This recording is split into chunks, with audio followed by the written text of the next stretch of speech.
Okay, everyone. Let's see the do's and don'ts of art because this person made 10K at an art market.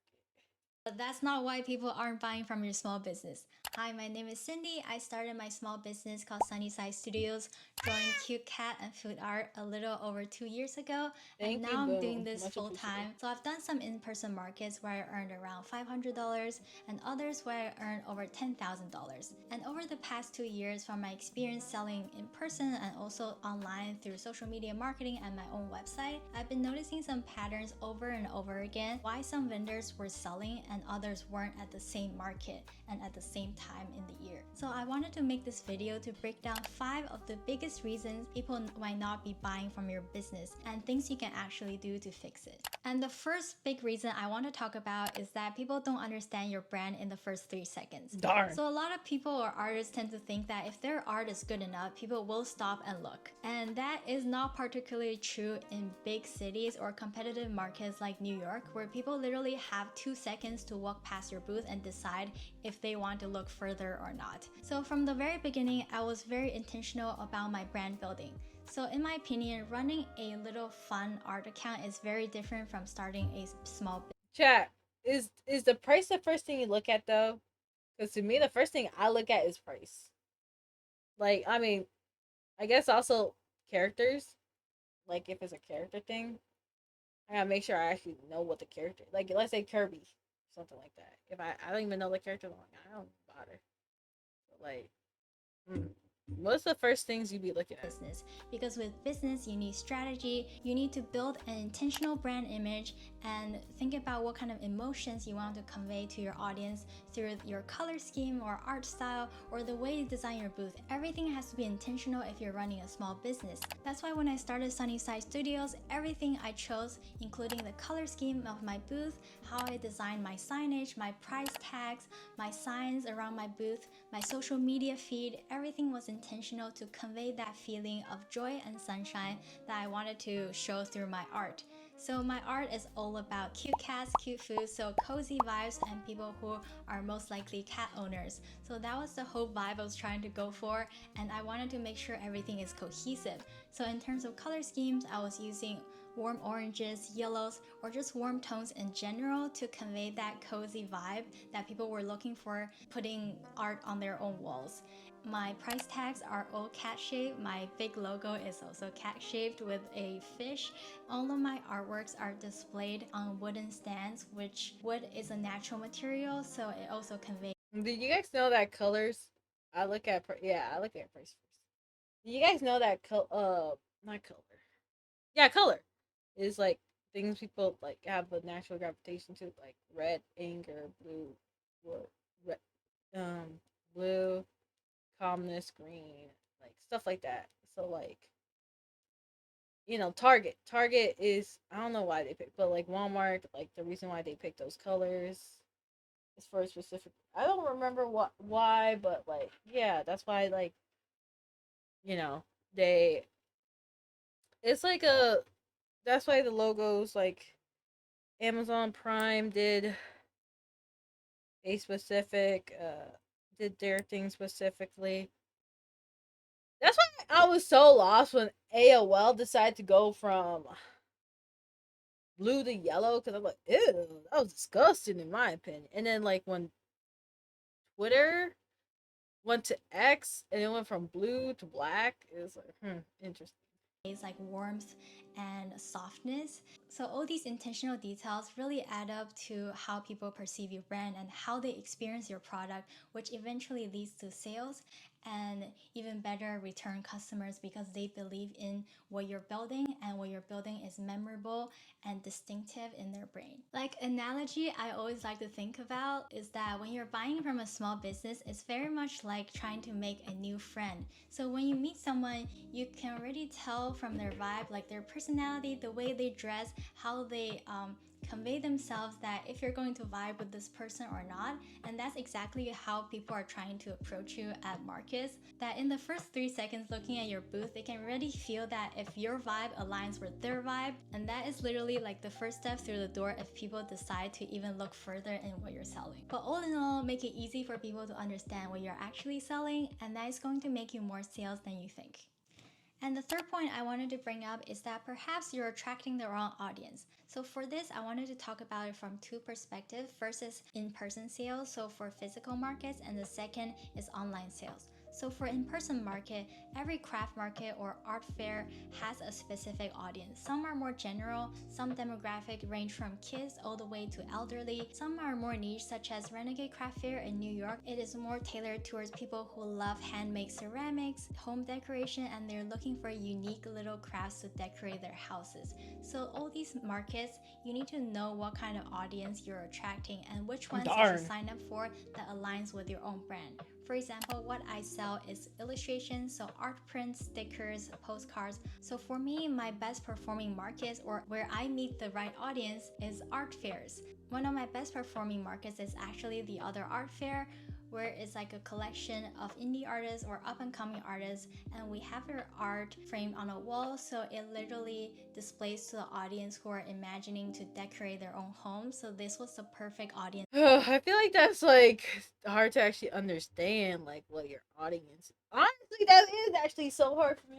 Like, I don't even know what my audience is. I've been streaming for 5 years. Like, how do I find my audience? Like, honestly, this is not like this is for art, but like for even streaming, like, how do you know your audience? Chat, honestly, like, because I have a whole demographics and stuff. It's like my audience is between 18 to 25, right? But it's funny because it tends to be that's what it says on YouTube, right? But like when it's streaming, it tends to be people within 30 to 45 that tends to like my comedy and stuff instead. So it's kind of interesting instead um how to perceive it, because it's like, who is my actual audience that likes me? You get what I'm saying? For me, and this is where I make the most sales.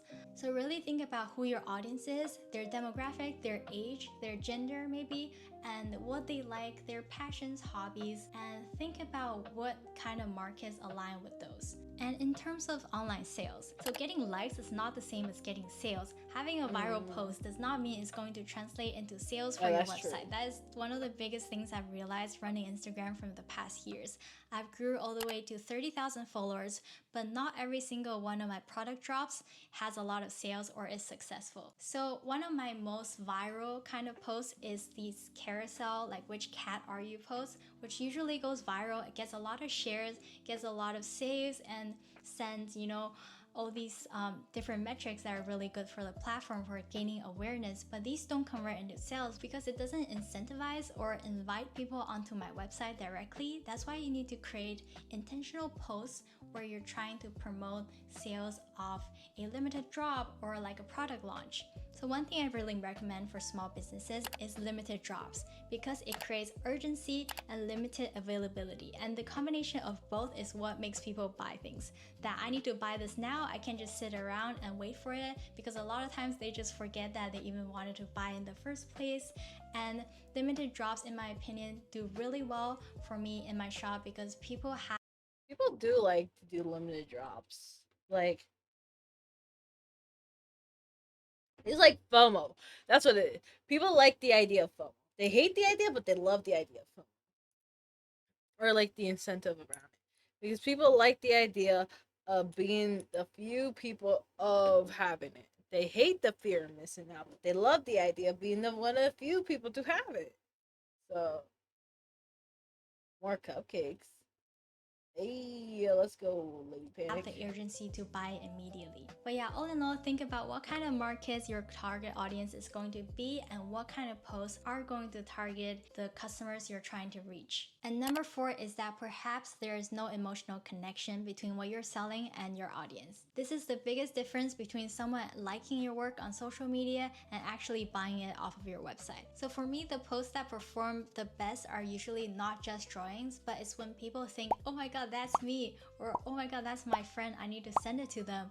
It's something that makes them relatable to a part of themselves or the people they love, that they decide to buy it for their friend or buy it for themselves. So a lot of times pretty things don't sell, but things that actually emotionally connect with people do. So for example, one of my best selling prints at markets and online is this noodle cat drawing over here. It's really derpy and humorous, and a lot of times I hear people saying, oh my god, this is just like my husband, That's or this is crazy. just like my friend who is so derpy, I need to buy it for them for their birthday, or like for their birthday card. Something that emotionally clicked with them, that like incentivized them to buy this piece of art. Whereas art prints like this that look really pretty but doesn't really have a immediate emotional click with people doesn't really sell well at my market. So for example, if you're selling candles, maybe you make a scent that invites people to think of a memory they had or a place they visited that had a similar smell, something that connects with them emotionally, that incentivizes them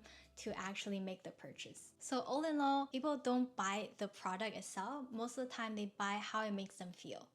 And the last reason I wanted to talk about is that perhaps you're not giving people a reason to buy now.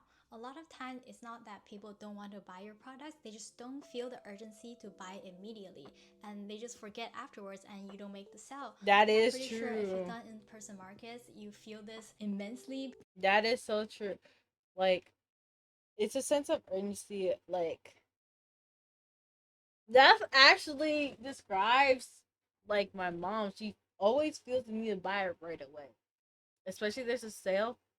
Like, I gotta get it. I gotta get it now. I have to get it right now. I was like, no, you don't. Yes, I do. Yes, I do. I was like, no, you don't. Like, yes, no, you don't. It's like, is that gonna be? I was like, yes.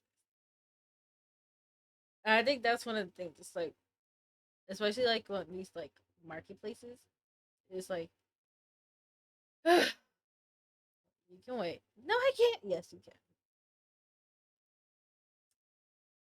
No, yeah, that's what it is. Because I get told so many times that, oh, I'll come back later, I love your art, I'll definitely be back, and I never see them again. So a marketing strategy I've been utilizing to target this problem is to use exclusivity, limited quantities, and bundles to lock people in immediately. For example, when I was at Anime NYC, it was the biggest anime convention in New York, I had this specific Ghibli cats print that I Ooh. told people that was very exclusive to this convention and this market. I was only going to have it here personally, and I was doing a limited run of 50 prints. A lot of times people who were hesitating, when they heard this line, they purchased it immediately because they thought, oh my god, there's so many visitors at this convention, maybe when I circle back this print will be gone. And this actually incentivized so many of them to purchase this on the spot for their friend or for their own decoration. So my takeaway from my 2 years of running markets and online sales is that making your products always available in your shop is actually not an advantage, it's a drawback, and it might just be what is preventing you from making sales, because people feel like it's always available in your website. Why should they buy it now? They could buy it a month later or a year later when they have saved up enough money.